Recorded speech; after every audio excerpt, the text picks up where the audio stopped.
सावधान! फेसबुकवर सुरू असलेल्या ट्रेंडमुळे आपले मोठे नुकसान होऊ शकते, ते टाळण्यासाठी हा व्हिडिओ नक्की बघा। मी तुमचं पूर्ण नाव, राहणार, सविस्तर पत्ता असे स्पष्ट करतो की मी माझ्या वैयक्तिक माहिती आणि फोटोंच्या वापरासाठी फेसबुक किंवा मेटाला कोणतीही परवानगी देत नाही।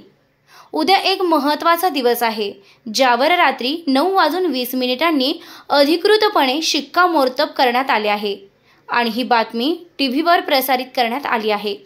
फेसबुकचे नवीन नियम उद्यापासून लागू होतील, जे तुमचे फोटो वापरण्याची परवानगी देतात। ही वेळ मर्यादा आज संपत आहे। कृपया हा संदेश कॉपी करा आणि तुमच्या प्रोफाइलवर एक नवीन पोस्ट तयार करून पेस्ट करा। जे असे करत नाहीत त्यांना परवानगी दिल्याचे मानले जाईल। गोपनीयतेचे उल्लंघन केल्यास कायदेशीर परिणाम होऊ शकतात।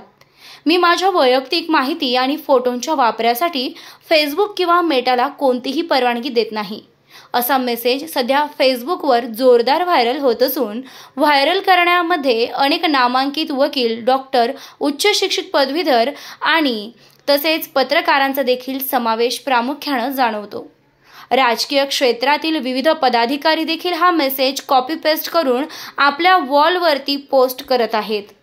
त्या सर्वांसाठी आम्ही असा खुलासा करू इच्छितो की अशी कोणत्याही प्रकारची अधिकृत माहिती मेटा म्हणजेच फेसबुकच्या प्रायव्हसी पॉलिसीमध्ये उपलब्ध नाही किंवा त्यांच्या कोणत्याही वेबसाईटवर अशा प्रकारची कोणतीही माहिती मागविण्यात आलेली नसल्याचं स्पष्ट दिसतं आहे।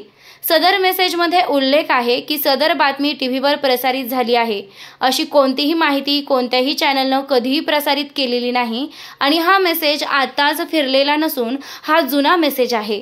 तर जाणून घेऊया हा मेसेज फिरवण्यामागचं नक्की कारण काय आणि काय इतका जोरदार फिरतो आहे आणि कशासाठी हा मेसेज तयार करण्यात आला आहे। तर सदर मेसेजमध्ये आपण आपले पूर्ण नाव आणि पूर्ण पत्ता देत आहात। ऑनलाईन फ्रॉड करणाऱ्या लोकांकडे फेसबुकवरती आपले अपूर्ण नाव आणि अपूर्ण पत्ता असतो। या माध्यमातून त्यांना तुमचे खरे नाव अगदी पूर्ण जसेच्या तसे आणि पूर्ण पत्ता अगदी जसाच्या तसा त्यांना जसा हवा आहे तसा त्यांनी एक फॉर्मॅट बनवून तो फेसबुकवरती व्हायरल केलेला आहे आणि जाणून बुजून कॉपी पेस्ट करण्यास सांगितले आहे।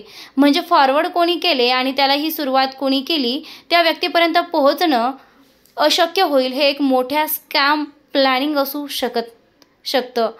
तुम्ही तुमचा स्वतःहून डेटा स्कॅमरला अगदी सहज उपलब्ध करून देत आहात। त्यामुळे आपणही जर अशी पोस्ट फेसबुकवरती केली असेल तर ती आताच फेसबुकच्या वॉलवरती जाऊन डिलीट करा आणि कोणीही फेसबुकवरती अशा प्रकारच्या पोस्ट व्हायरल करू नका।